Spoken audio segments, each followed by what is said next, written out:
Deus.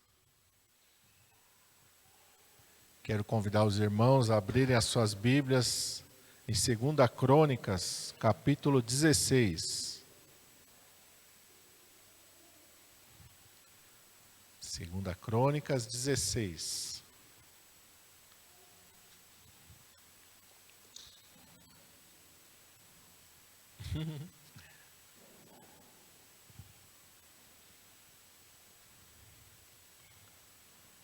Eu quero ler com os irmãos a partir do versículo de número 7. 2 Crônicas 16, a partir do versículo 7. Vamos ficar de pé, para ler. Em reverência à palavra do Senhor. Está escrito assim: Naquele tempo veio Anani o vidente, a Asa, rei de Judá, e disse-lhe: Porquanto confiaste no rei da Síria, e não confiaste no Senhor teu Deus, por isso o exército do rei da Síria escapou da tua mão.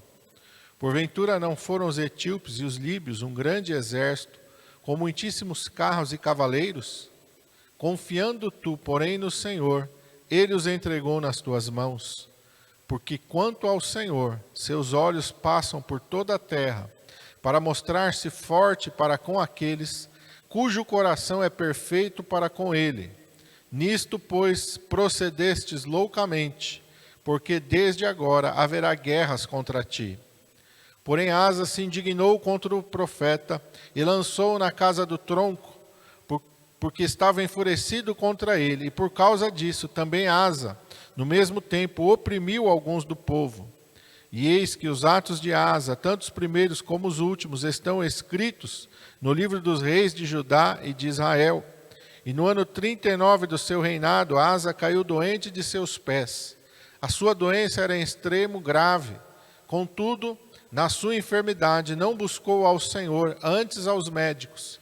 E Asa dormiu com seus pais e morreu no ano 41 do seu reinado. E o sepultaram no sepulcro que tinha cavado para si na cidade de Davi. Havendo deitado na cama que se enchera de perfumes e especiarias, preparadas segundo a arte dos perfumistas. Destas coisas fizeram-lhe uma grande queima. Vamos orar. Pai, em nome de Jesus, nós estamos, Senhor, diante da Tua palavra, Senhor, nesta manhã. E nós pedimos que o Teu Espírito Santo esteja falando aos nossos corações. Senhor, nós cremos, ó Pai, que a Tua palavra é a verdade. E nós cremos que a Tua palavra é o alicerce, é o fundamento da nossa fé e da nossa vida. Quando nós, ó Senhor, ouvimos a Tua palavra e praticamos a Tua palavra, estamos edificando a nossa casa sobre a rocha. E nesta manhã, Senhor, esta palavra que não vem de mim, que não vem do homem, mas que vem do Senhor, possa, Senhor, entrar em cada vida e cada coração, através da ação sobrenatural do Teu Espírito Santo. Também aos nossos amados que estão vendo, ou ao vivo, ou uma gravação, Pai, que o Teu Espírito Santo esteja, Senhor, ministrando poderosamente a cada vida e a cada coração, Pai, que sejamos edificados na rocha e sejamos fortalecidos pela Tua palavra, fiel, verdadeira e santa. Que o Teu Espírito Santo tenha total liberdade para, Senhor, agir sobre esta palavra em nossas vidas. Nós te pedimos em nome de Jesus. Amém. Glória a Deus. Irmãos, podem se assentar. Estava meditando sobre esta palavra que o Senhor me levou nesta manhã. E o Senhor ministrou ao meu coração sobre fé e sobre obstinação. Muitas pessoas estão confundindo obstinação com fé. O que é obstinação?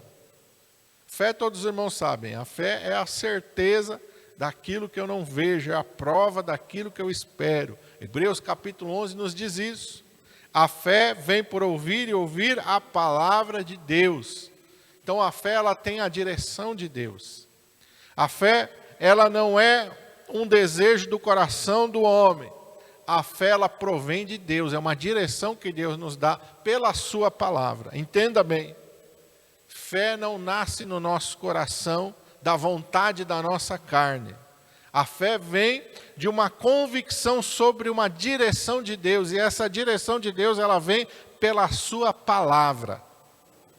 A fé nunca vai nos levar a desejar alguma coisa contrária à vontade de Deus. A fé nunca vai nos levar a buscar alguma coisa que esteja fora daquilo que a palavra de Deus coloca para nós. Essa é a fé. E o que é obstinação? Fui lá no dicionário. A obstinação é o apego forte e excessivo às próprias ideias, resoluções e empreendimentos. Entendeu bem? É um apego forte e excessivo às próprias ideias. Então, a obstinação, ela não vem de Deus. Ela vem do nosso próprio coração. Ela vem da nossa própria carne.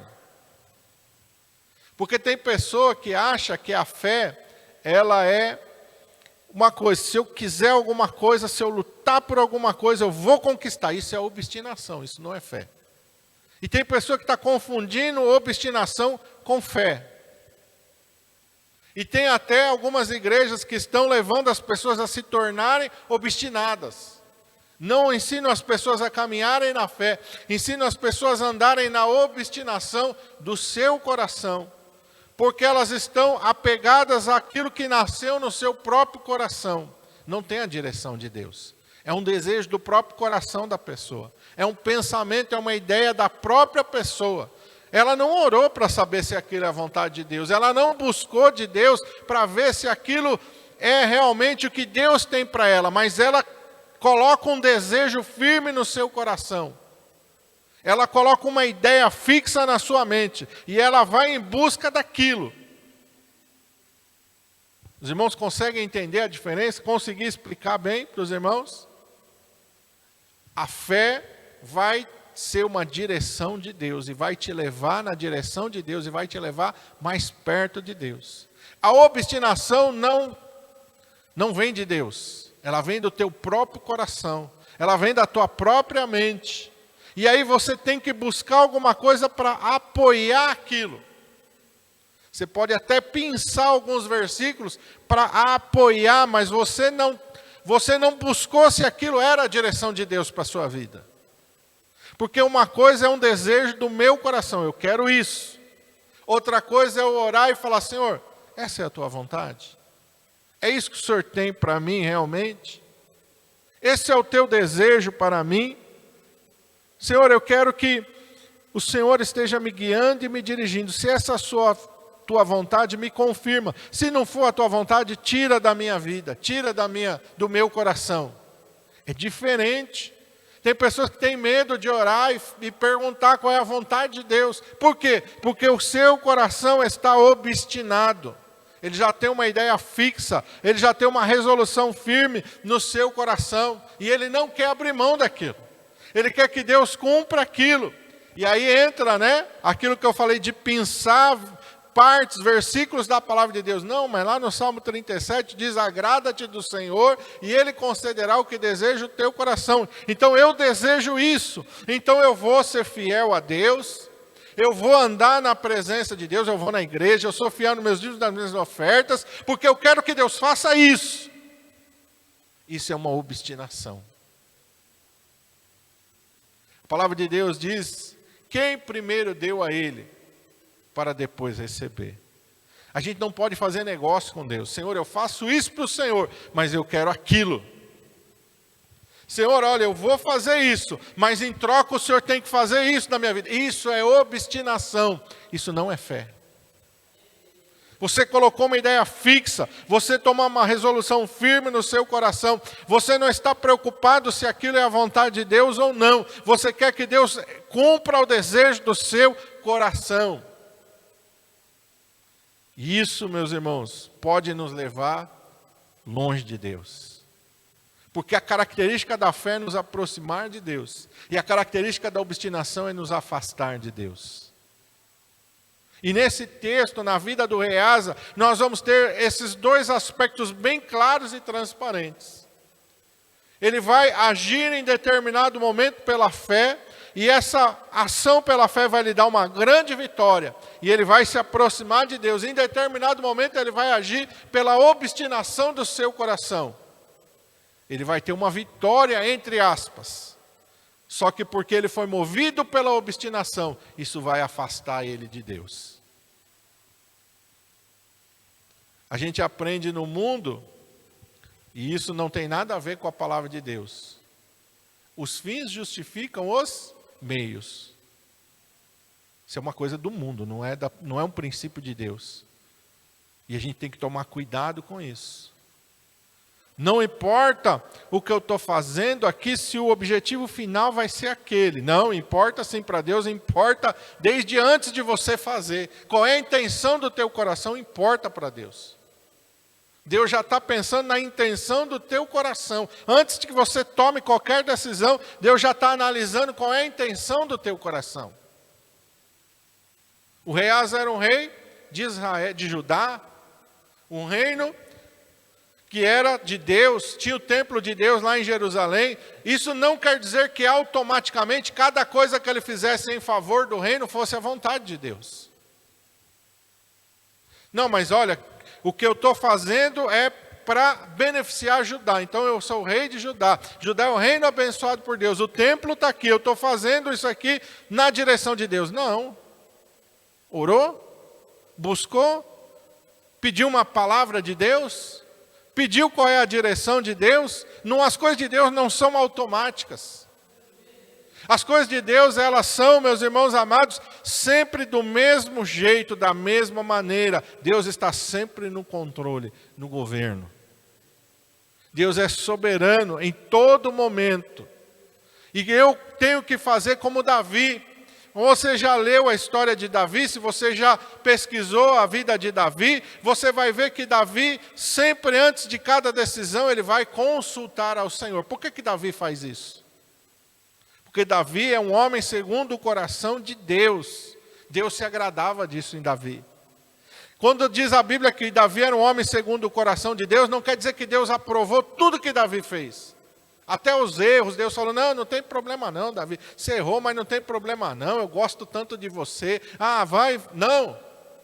Significa que Davi teve atitudes na sua vida que agradaram a Deus. E a principal atitude de Davi que agradou ao Senhor era essa.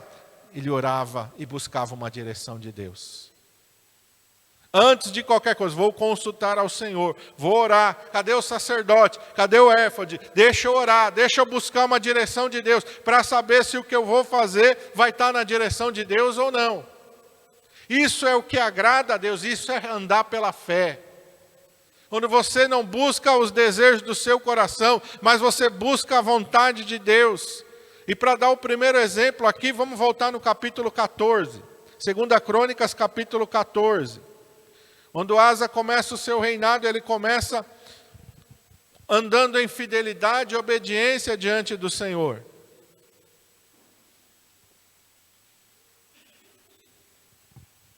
E eu quero ler com os irmãos a partir do versículo 9 do capítulo 14. Diz assim: E Zerá o etíope saiu contra eles, com um exército de 1.300.000 carros, e chegou até Maressa. Então Asa saiu contra ele para a batalha, no vale de Zefatá, junto a Maressa. E Asa clamou ao Senhor seu Deus e disse: Senhor, nada é para ti ajudar, quero poderoso, quero de nenhuma força. Ajuda-nos, pois, Senhor nosso Deus, porque em ti confiamos e no teu nome viemos contra esta multidão. Senhor, tu és o nosso Deus, não prevaleça contra ti o homem. E o Senhor feriu os etíopes diante de Asa e diante de Judá, e os etíopes fugiram. Asa fez o quê? Ele buscou a Deus. Ele vai buscar o seu socorro em Deus. Ele vai buscar a sua solução em Deus. Asa está movido pela fé, e porque ele está movido pela fé, nos diz aqui que o Senhor feriu os etíopes, verso 12. O Senhor tomou a frente naquela batalha. O Senhor saiu à frente do exército dele e lhe deu vitória. Quando nós estamos agindo pela fé, Deus está na nossa frente. Deus está adiante de nós, Ele está preparando o caminho que nós vamos andar. Ele está batendo os inimigos diante de nós, porque essa é a direção dEle. Esse é o caminho dEle. Eu tenho que andar no caminho do Senhor. Deus não vai andar no meu caminho. Eu tenho que seguir o Senhor, Deus não vai seguir atrás de mim. Ele é Senhor, Ele está na frente.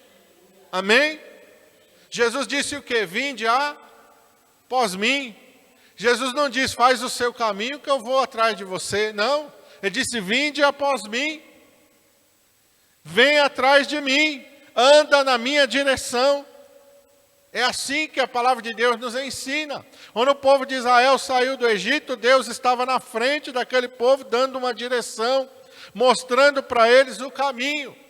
Moisés não se preocupou, olha, agora precisamos contratar alguém que saiba atravessar esse deserto para nos guiar. Ou mesmo Moisés tinha experiência de ter cruzado o deserto. Quando ele fugiu para Midian, ele cruzou o deserto. Quando ele volta de Midian para o Egito, ele cruza o deserto. Moisés não está dizendo, Senhor, olha, não precisa se preocupar, eu tenho experiência, já cruzei esse deserto, eu conheço os caminhos, eu sei onde é que estão os oásis, as fontes de água, eu sei. Não. Moisés estava olhando para a nuvem estava guiando. Em determinado momento, quando os filhos de Israel fazem um bezerro de ouro e desagradam a Deus, Deus fala, eu não vou mais subir no meio do povo. E Moisés fala algo glorioso, Senhor, se o Senhor não for ir no meio de nós, não nos faça sair daqui. Se o Senhor não vai na nossa frente, se o Senhor não vai dar direção, eu não quero dar nenhum passo. Eu não quero fazer nada sem a tua direção. Esse é o que nós precisamos entender e aprender, irmão. Então Asa aqui, ele foi na confiança e na direção de Deus, movido pela fé, e teve vitória. Porque a vitória vem de Deus. Agora eu quero ir com os irmãos para o capítulo 16. E nós vamos ler a partir do versículo 1. Nós lemos lá a partir do versículo 7. Agora a partir do versículo 1. No 36º ano do reinado de Asa, Baasa, rei de Israel, subiu contra Judá e edificou a Ramá, para não deixar ninguém sair nem chegar a Asa, rei de Judá. Então Asa tirou a prata e o ouro dos tesouros da casa do Senhor e da casa do rei, e enviou os seus servos a Ben-Hadad, rei da Síria, que habitava em Damasco, dizendo, acordo há entre mim e ti, como houve entre meu pai e o teu, pois que eu te envio prata e ouro. Vai, pois, e anula o teu acordo com Baasa, rei de Israel, para que se retire de sobre mim. E Ben-Hadad deu ouvidos ao rei Asa, e enviou os capitães dos seus exércitos contra as cidades de Israel. E eles feriram a Ijon, a Dan, a Abel, Maim, e a todas as cidades das munições de Naftali. E sucedeu que, ouvindo Baasa, deixou de edificar a Ramá, e não continuou a sua obra. Então o rei Asa tomou a todo Judá, e levaram as pedras de Ramá e a sua madeira, com que Baasa edificara, e com elas edificou a Geba e a Mispa. Você for olhar, ele teve uma vitória. Veio de Deus? Não. Da onde veio essa vitória do rei Asa? Da obstinação do seu coração. Por quê? Porque quando o inimigo vem, no versículo 2, em vez dele orar, em vez dele buscar uma direção de Deus, o que ele fez? Pegou a prata e o ouro da casa, dos tesouros da casa do Senhor e da casa do rei, e os enviou a Ben-Hadad, rei da Síria. O rei de Israel, Baasa, tinha um acordo com Ben-Hadad. Quando Asa viu que eles vinham contra ele, o que ele fez? Em vez dele orar, eu tenho uma aliança com Deus. Eu tenho uma aliança com o Todo-Poderoso. Todo-Poderoso já me deu vitória. Eu enfrentei os etíopes, era um exército muito maior e muito mais poderoso. Deus é o meu ajudador. Ele pega o ouro, pega a prata e compra uma aliança com Ben-Hadad, o rei da Síria.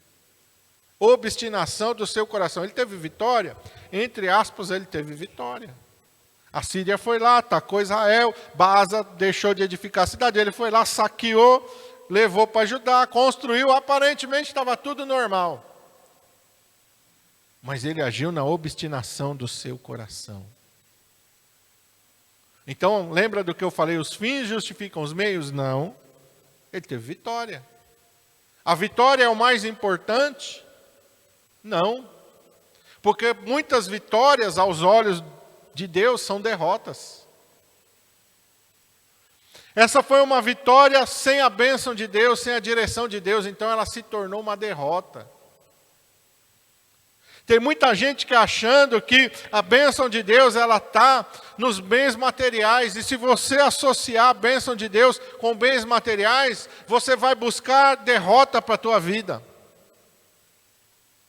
Pastor, quer dizer que Deus não tem interesse em me abençoar? Sim, Deus tem interesse em te abençoar. Mas Deus quer te dar uma bênção que não vai te afastar da presença dEle. Deus quer te dar uma bênção que não torne o teu coração obstinado. Deus quer te dar uma bênção que não seja a causa de você cair. A bênção de Deus vai vir na tua vida e a bênção do Senhor, diz a palavra de Deus, ela enriquece e ela não acrescenta dores.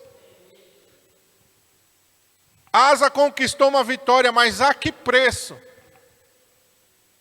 Qual foi o preço dessa vitória? Eu estou falando espiritualmente, materialmente deu tudo certo. Materialmente foi tudo bem. Mas espiritualmente qual foi o preço? E aí voltamos para o texto inicial. Deus vem e repreende a ele. Você confiou no rei da Síria e não confiou em mim. Olha o preço que ele pagou.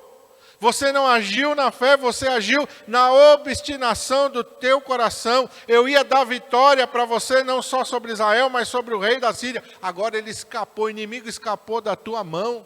Agora esse inimigo vai ficar voltando sempre te atacando, porque você não confiou em mim, porque você não agiu pela fé, porque você agiu na obstinação do teu coração. O inimigo era para ser derrotado debaixo dos teus pés, mas agora o inimigo ganhou força contra você. Porque você não orou, porque você não buscou a direção de Deus, porque você agiu na obstinação do teu coração. E Deus fala para ele no verso 8, porventura não foram os etíopes e os líbios um grande exército, com muitíssimos carros e cavaleiros, confiando porém tu no Senhor, ele os entregou nas suas mãos. Olha o que diz no verso 9, porque quanto ao Senhor, seus olhos passam por toda a terra, para mostrar-se forte com aqueles cujo coração é perfeito, para com ele. Nisso, pois, procedestes loucamente. Portanto, de agora em diante haverá o quê? Guerras contra ti. Você pensou que você conquistou, mas você perdeu. Você pensou que você venceu, mas você foi derrotado. Essa foi uma vitória que não trouxe paz, foi uma vitória que trouxe guerra. Foi uma vitória que não trouxe alegria, trouxe angústia e trouxe aflição. E muitos irmãos têm sido movidos pela obstinação e não têm alcançado paz. Às vezes luta, consegue alguma coisa, mas aquilo que conseguiu materialmente não traz paz, não traz alegria. Traz mais tribulação, traz mais angústia. E o pior de tudo é nos afastar da presença do Senhor. Esse é o preço mais alto que se paga por ter um coração obstinado. Um coração que não quer buscar a vontade de Deus. Um coração que não quer se submeter à vontade de Deus. Isso nos leva para longe. Verso 10. Asa se indignou contra o profeta. Lançou ele na casa do tronco, porque estava enfurecido. Porque em vez de ele aceitar a repreensão do Senhor, ele se indignou. Como que você vem me repreender? Eu fui vitorioso? Eu ganhei? Olha o despojo de guerra. Olha a vitória na guerra. Como é que você vem me repreender? Tem muita gente que está assim, não. O pastor está falando aí, mas não tem nada a ver não. Importante, olha aqui o que eu conquistei. Olha como deu certo na minha vida. Está pensando que deu certo, mas está se enfiando na derrota. Está pensando que deu certo, mas está se afastando de Deus. Está pensando que deu certo, mas a vida está caminhando para a destruição. Há caminho que ao homem parece ser caminho direito, mas o seu fim são caminhos de morte. Por quê? Porque é o caminho do homem, não é o caminho de Deus. O caminho de Deus conduz para a vida. O caminho de Deus conduz para a bênção. O caminho de Deus não vai te levar para longe da presença de Deus. E aí o que aconteceu? Começou a oprimir alguns do povo, diz a palavra de Deus, mandou prender o profeta, ficou doente, olha quanta coisa ruim veio sobre a vida dele. Não trouxe, aleluia, um resultado de bênção para a vida dele, foi uma vitória que não trouxe nada que acrescentou na vida de Asa. Pelo contrário, só tirou coisas da vida dele. Então a gente tem que tomar cuidado. Qual é a obstinação do meu coração? O que eu estou desejando tanto que eu falo, Senhor, eu quero isso. Senhor, o Senhor tem que me dar isso. Senhor, eu preciso disso. Será que isso que você está buscando vai te abençoar? Vai te levar para mais perto de Deus? Será que isso que você está buscando é realmente a direção de Deus para a tua vida? Ou é a obstinação do teu coração? Ou é o desejo de, venci. Conquistei, satisfação de ego.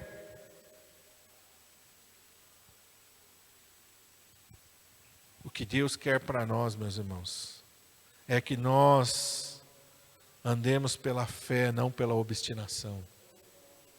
E quando a gente passa a andar pela fé, o poder de Deus se manifesta na nossa vida de uma maneira tão poderosa e gloriosa. E a gente começa a viver no sobrenatural. A gente sai do natural e começa a viver no sobrenatural. E não importa mais se as nossas vitórias são espirituais ou materiais. O importante é que nós estamos na direção de Deus. Porque tem gente que está só focado nas coisas materiais. E o apóstolo Paulo diz que quem pensa só nas coisas materiais é o quê? É miserável. Qual é o foco da tua vida? Você está mirando bênçãos espirituais ou só está mirando nas coisas materiais? Cuidado, se você está só olhando para as coisas materiais, você não está sendo movido por fé, mas está sendo movido por uma obstinação. Porque a fé nos leva a agradar a Deus em primeiro lugar. A fé vai nos levar na direção de Deus. Olha que eu quero que os irmãos leiam em Daniel capítulo 3. Vamos lá, Daniel capítulo 3. Versículos 16 a 18. Nós vamos ver 3 jovens movidos pela fé. E como Deus se agrada da nossa fé. Para eles nada mais importa a não ser a vontade de Deus. É isso, esse sentimento que tem que estar no nosso coração. Nada mais me importa do que agradar a Deus. Eles foram levados diante do rei Nabucodonosor porque queria que eles se curvassem diante de uma estátua de ouro que ele tinha levantado. Eles estavam sobre os negócios da província da Babilônia, estavam na administração da província da Babilônia a pedido de Daniel. Mas quando o rei manda levantar aquela estátua e faz um cerimonial para que todo mundo se curve e adore aquela estátua, aqueles jovens não se curvam porque eles sabem que eles necessitam agradar a Deus em primeiro lugar. Se curvar diante de uma imagem, adorar a uma imagem não agrada a Deus. E por isso eles não vão se curvar, vão ser levados até a presença do rei. O rei vai indagar eles. Por que vocês não estão se curvando? Por que vocês não estão adorando a imagem que eu fiz? E aí eles vão responder, verso 16. Responderam Sadraque, Mesaque e Abidnego e disseram ao rei Nabucodonosor: não necessitamos de te responder sobre este negócio. Eis que o nosso Deus, a quem nós servimos, é que pode nos livrar, e Ele nos livrará da fornalha de fogo ardente e da tua mão, ó rei. E se não, fica sabendo, ó rei, que não serviremos a teus deuses, nem adoraremos a estátua de ouro que levantaste. O que eles estão dizendo para Nabucodonosor? Não adianta você falar, rei, nós não vamos mudar. Quanto a esse negócio, nós não precisamos nem te responder. Nós não vamos mudar. O nosso Deus, a quem nós servimos, Ele pode nos livrar não só da fornalha de fogo ardente, mas das tuas mãos. E se não, o que quer dizer e se não? Quer dizer que eles estavam prontos para morrer. Nós não sabemos qual é a vontade de Deus. Mas uma coisa nós sabemos, nós não vamos nos curvar. Nós não vamos retroceder Isso é a certeza que nós temos. Nós não vamos desagradar a Deus. Primeiro lugar é agradar a Deus. Se Deus quiser nos tirar da fornalha de fogo, amém. Se Deus quiser que a gente morra na fornalha de fogo, amém. Mas nós vamos agradar a Deus até o fim da nossa vida. Irmão, isso é a vitória. Isso é a vitória, quando você não busca agradar você mesmo, quando você não busca, meu irmão, a sua vontade acima da vontade de Deus, quando você entrega o teu caminho ao Senhor, e é isso que a palavra de Deus diz, entrega o teu caminho ao Senhor, confia nele, e tudo ele fará, deixa nas mãos de Deus. Busque a direção de Deus para a tua vida. Não fica você querendo dizer, Senhor, eu quero isso, Senhor. Ah, Senhor, eu queria tanto isso, Senhor. Ah, o Senhor podia fazer isso. Não. Irmãos, tenta buscar a vontade de Deus. Senhor, qual é a tua vontade para a minha vida? Qual é a tua direção para a minha vida? Senhor, se o Senhor quiser que eu faça isso, eu vou fazer. Se o Senhor não quiser que eu faça isso, tira da minha vida, Senhor. Afasta. A palavra de Deus diz, a porta que Deus abre, ninguém fecha. A porta que Deus fecha, ninguém abre. Senhor, está diante de ti. Se essa for a tua vontade, abre a porta. Se não for a tua vontade, fecha a porta, Senhor. E não me deixa sair da tua presença. Tem que ter esse temor no nosso coração. A palavra de Deus vai dizer aqui que o Senhor, aleluia, vem e entra dentro dessa fornalha, aleluia. E Deus livra eles. Olha o que diz aí no próprio capítulo 3. Verso 24, então o rei Nabucodonosor se espantou, se levantou depressa, falou e disse aos seus capitães, porventura não lançamos nós dentro do fogo 3 homens amarrados? E responderam e disseram ao rei, é verdade, ó rei. Respondeu ele e disse, eis aqui vejo 4 homens soltos, que andam passeando dentro do fogo, não há nada de lesão sobre eles, e o aspecto do quarto é semelhante ao Filho dos deuses, aleluia! Irmãos, a fé deles os levou para quem? Quem é que está na fornalha junto com eles? Jesus está com eles, irmão. A fé nos leva para a presença de Deus. A fé nos leva à comunhão com Deus. Se aqueles jovens tivessem dito, ah, não, na fornalha não, Deus vai entender. Eu vou me curvar aqui só um pouquinho aqui. Depois quando eu chegar em casa eu peço perdão para Deus. Tem muito crente que está fazendo isso. Tem muito crente que está se submetendo a fazer aquilo que não agrada a Deus. Não, Deus vai entender aqui. Deus vai entender. Olha, o bem maior é a minha vida, então vou preservar a minha vida. Porque se eu não preservar a minha vida, eu corro o risco de morrer queimado ali. Então vou preservar a minha vida. Não. Entrega o teu caminho ao Senhor. Foi o que eles fizeram. Se Deus quiser nos livrar, Ele vai nos livrar. Se não, nós estamos prontos para morrer. Seja feita a vontade de Deus. Seja feita a vontade de Deus. Muitas vezes nós erramos nisso porque nós queremos colocar a nossa vontade acima da vontade de Deus. Eu quero isso, Senhor. Ah, eu quero isso, eu quero. E a gente ora, e a gente jejua, e a gente faz campanha, e a gente faz propósito, e a gente faz voto, mas tudo diante de uma obstinação não é a vontade de Deus. É o desejo do nosso coração que nós não queremos abrir mão. E isso não agrada a Deus. Mateus 26, 39, o nosso maior exemplo. Nosso maior exemplo, o Senhor Jesus Cristo.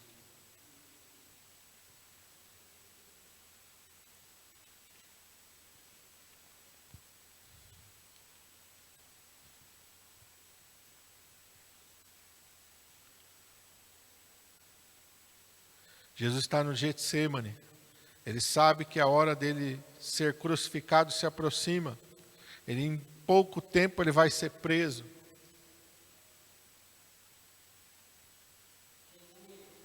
Jesus está sentindo o peso daquele momento, porque no 38 Jesus diz para os seus discípulos, a minha alma está cheia de tristeza até a morte. Ficai aqui e velai comigo.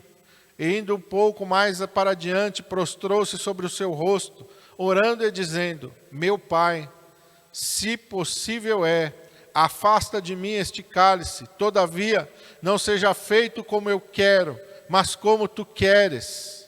Verso 42, então indo segunda vez orou dizendo, Pai meu, se este cálice não pode passar de mim, sem que eu beba, faça-se a tua vontade.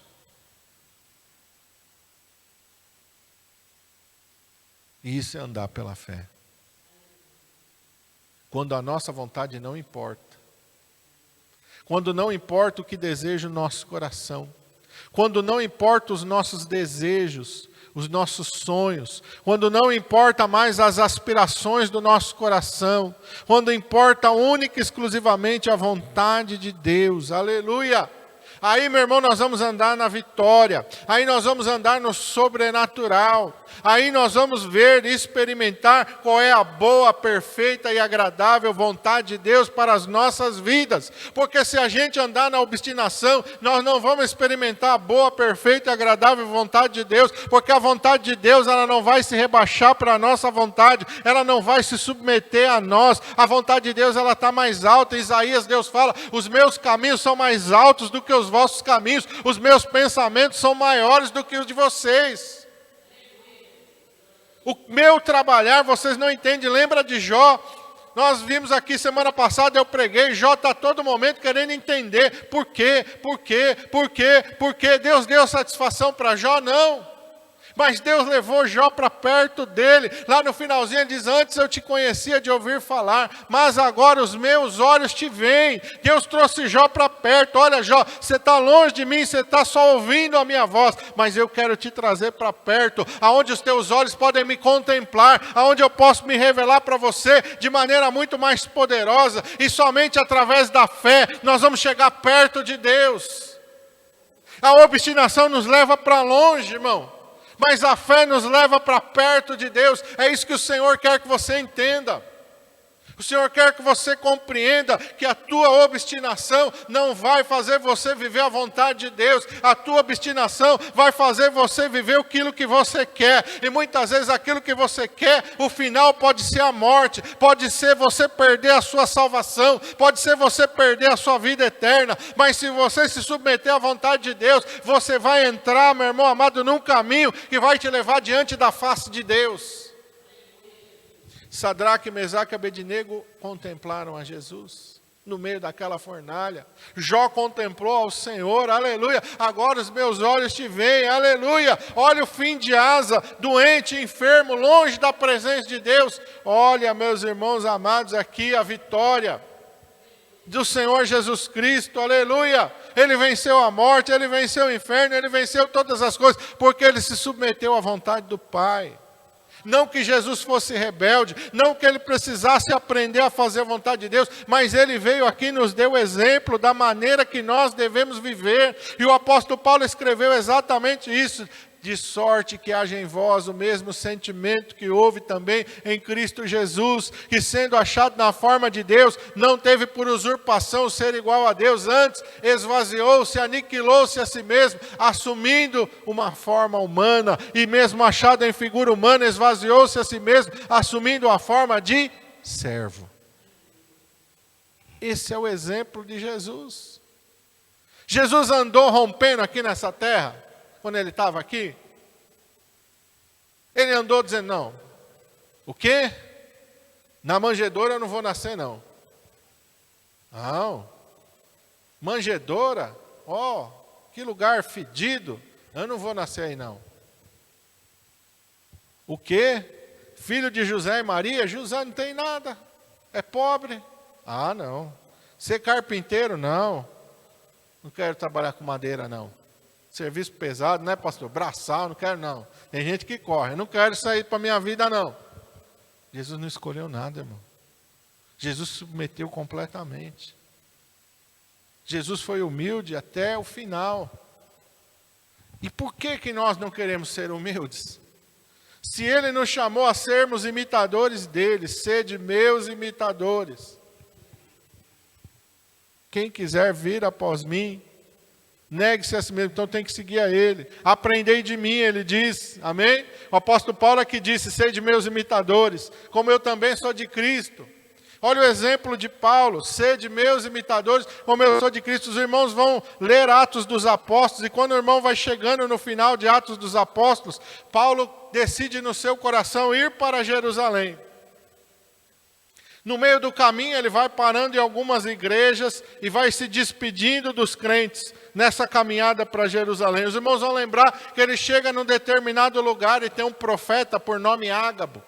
Esse profeta pega ali o cinto de Paulo, amarra as mãos e os pés e diz assim, diz o Espírito Santo, assim vão amarrar em Jerusalém o dono deste cinto. Os irmãos começam a chorar e dizer para Paulo, não vá para Jerusalém, Paulo, não vá para Jerusalém, não vá para Jerusalém. E Paulo diz, para, estou pronto, não somente para ser preso, mas para morrer em nome de Jesus. Paulo sabia que essa era a vontade de Deus. Paulo sabia que a vontade de Deus é que ele fosse para Jerusalém. Pastor, como é que o senhor sabe? Porque Deus fala para ele, Paulo, não temas. Você vai comparecer na presença de reis. Você vai dar o testemunho na presença de reis. Você vai cumprir a minha vontade. Importa que você vá para Roma. E lá você também dê testemunho. Paulo está caminhando para a prisão. Paulo está caminhando para a morte. Irmão, você acha que ele está fazendo isso porque ele quer? Porque era o sonho dele ser preso? Porque era o sonho dele ser decapitado em Roma? Não, Paulo está se submetendo à vontade de Deus. Ele sabe que aguardam prisões, ele sabe que a coisa vai ser difícil, mas Paulo, aleluia, ele declara, já não sou mais eu quem vivo, mas Cristo vive em mim, e esse viver que eu vivo agora na carne, eu vivo na fé do Filho de Deus. Paulo sabe que ele vai completar a sua carreira na fé. E depois que ele completar a sua carreira na fé, ele sabe, a coroa da justiça me está reservada. A coroa da justiça não está reservada para quem anda na obstinação. A coroa da justiça não está reservada para aquele que só quer fazer a sua vontade. A coroa da justiça está reservada para aquele que se submete à vontade de Deus. Porque tudo que você conquistar nessa terra não vale nada no reino celestial. Mas, irmãos, tudo aquilo que você abrir mão aqui nesta terra, em troca de algo glorioso, você nunca vai perder lá no céu. Jesus diz, nem um copo de água fria fica sem galardão no reino celestial, irmão. Quanto mais quando a gente começa a abrir mão das coisas para agradar a Deus. Ah, eu gosto tanto disso, mas eu não vou mais fazer isso. Porque eu sei que isso não agrada a Deus. É isso, meu irmão, que agrada a Deus. Quando você tem atitudes como a de Davi, eu vou orar. Ah, falaram isso para mim, falaram aquilo para mim, eu vou orar, vou buscar a vontade de Deus. Deus me fez entender isso essa semana. Até convites, irmãos, para pregar. Agora o Senhor falou, ora. Vai perguntar para mim se é a minha vontade? Eu falei, puxa, eu estava tão no automático. Eu pensava, não, tudo é vontade de Deus, tudo é vontade de Deus. O Senhor falou para mim, não. Meu irmão, foi uma bofetada. Porque às vezes a gente acha que não, está na vontade de Deus. Você fala, não.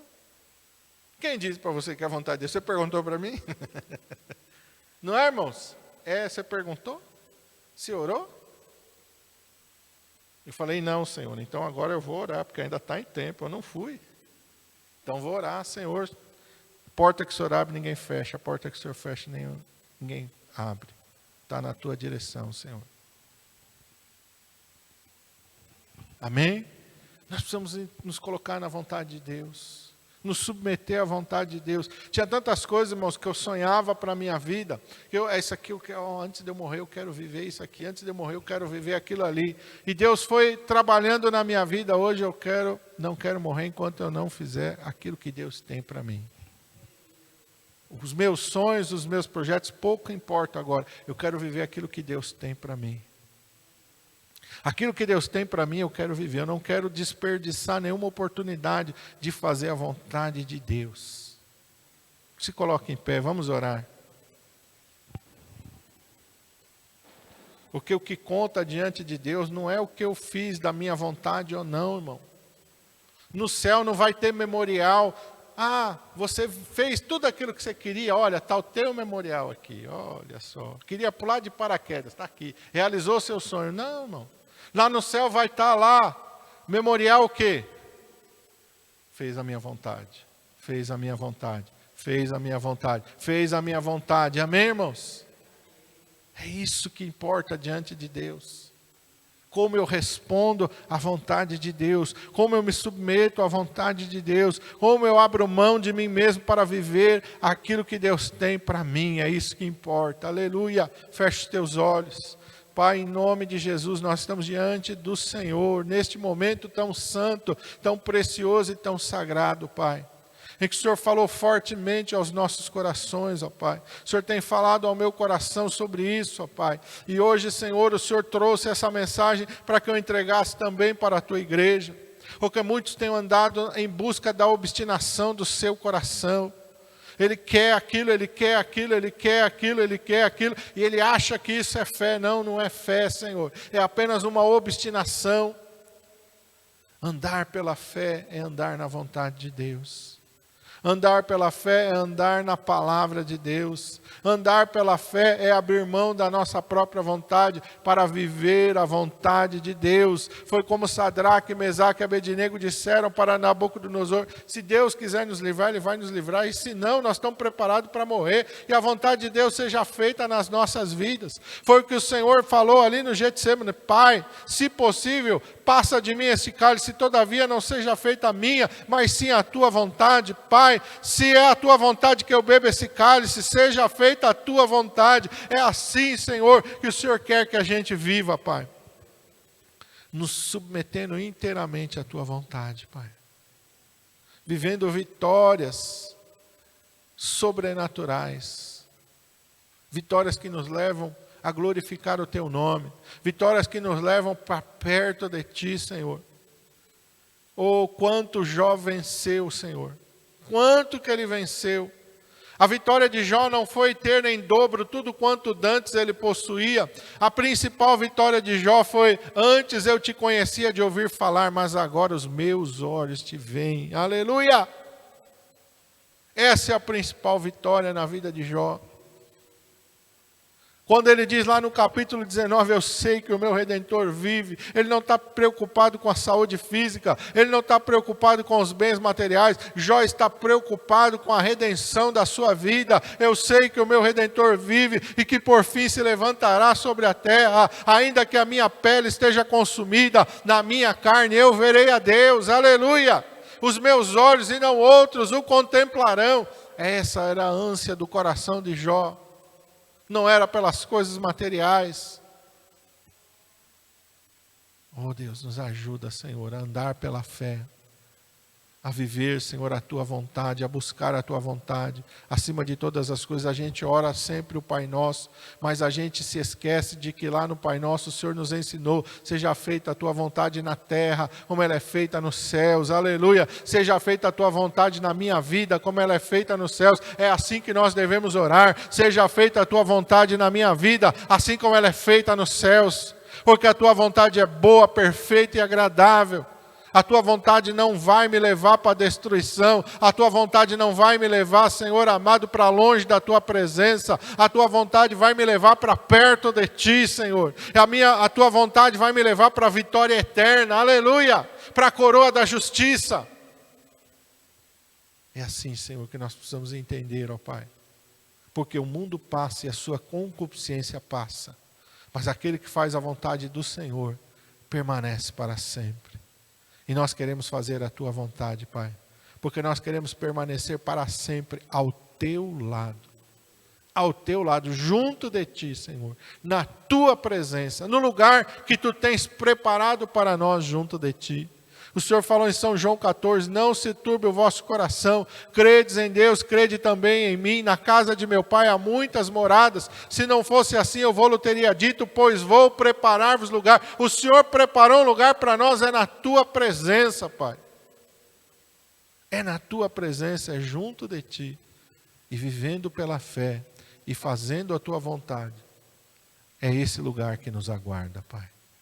Nos ajuda, Senhor, a entender e a compreender isso e a viver isso, Senhor. Cobre-nos com Teu sangue, nos guarda, nos livra de todo mal, Senhor. Guarda a nossa entrada e a nossa saída, desde agora e para sempre. Nós te pedimos em nome de Jesus. Amém.